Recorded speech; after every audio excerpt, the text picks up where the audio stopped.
Bien évidemment, c'est le moment où on ne peut pas rencontrer un collègue ministre des Sports à la veille du vote au niveau de la CAF et que nous savons tous que le président Augustin Senghor est candidat. Mais au-delà de la candidature d'Augustin Senghor, il y a une lecture qu'on a faite au niveau de la sous-région. En Afrique de l'Ouest, surtout en Afrique francophone, on a 3 candidats. Et que vu la posture du président Macky Sall, vu ce que le Sénégal est en train de faire pour renforcer l'unité africaine, nous travaillons pour avoir un bloc ouest-africain. Un bloc ouest-africain pour analyser la situation et aller vers une unité qui renforcera effectivement les chances de l'Afrique de l'Ouest. Je pense que c'est le moment pour que l'Afrique de l'Ouest dirige enfin la Confédération africaine de football. Nous avons les meilleures équipes. Nous faisons beaucoup de résultats positifs et c'est important aujourd'hui que sans être dans la démesure, analyser froidement la situation et arriver à soutenir le meilleur candidat le jour du vote du président de la CAF. Et nous avons la même vision, nous avons la même détermination et nous continuerons effectivement à travailler dans ce sens.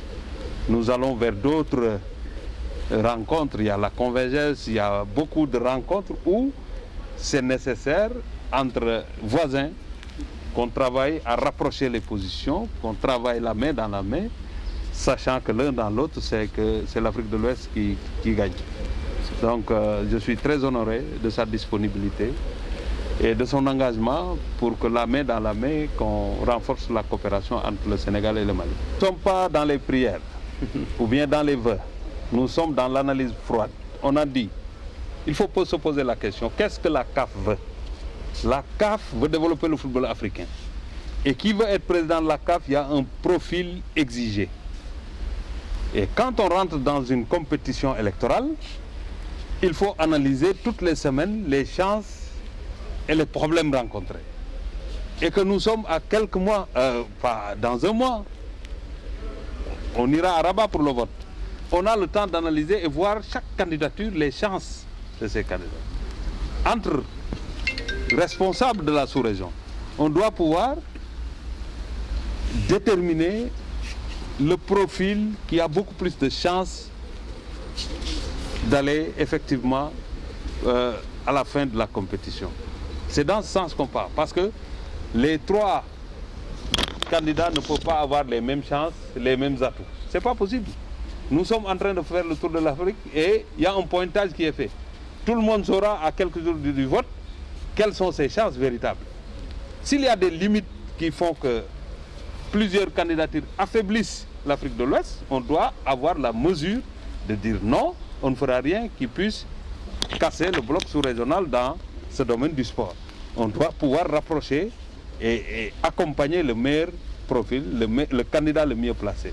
Donc nous sommes en train de travailler avec la raison, ne pas tout prendre pour soi et dire que ça doit se passer comme ça. Nous avons été en Mauritanie. Vous savez que la Mauritanie aussi est un pays frère. Nous avons eu la même posture. Nous sommes allés en Côte d'Ivoire. Nous avons eu la même posture. Aujourd'hui, nous discutons avec nos amis du Mali, on discutera avec d'autres pays. Et pour que, effectivement, au-delà du fait qu'on est ensemble, on doit pouvoir élargir la discussion à d'autres peut-être qui ne sont pas de la sous-région et qui, aujourd'hui, ne sont pas avec nous. Nous devons pouvoir travailler avec raison parce qu'aujourd'hui, l'Afrique ne peut plus se limiter à des pays. Aujourd'hui, l'unité africaine doit être vécue. Et ça, c'est penser à l'autre. Quand on a une position, il faut penser à l'autre. Donc c'est cela que je voudrais dire. Et pour Augustin Senghor, je peux dire qu'actuellement, il est sur la bonne voie. Il est en train de travailler durement pour mettre toutes les chances de son côté. Il parle à l'ensemble des présidents de fédération. Nous-mêmes, nous accompagnons en tant qu'État, tout en sachant que le combat est un combat de fédération, ce n'est pas un combat d'État. Les États accompagnent, mais les fédérations ont une certaine autonomie et travaillent en toute intelligence. Et nous avons confiance en ces chances, mais nonobstant tout cela, il faudrait qu'effectivement qu'on pense à réfléchir, à analyser froidement, sans complaisance, les chances des uns et des autres pour arriver à mobiliser toutes les chances de l'Afrique de l'Ouest.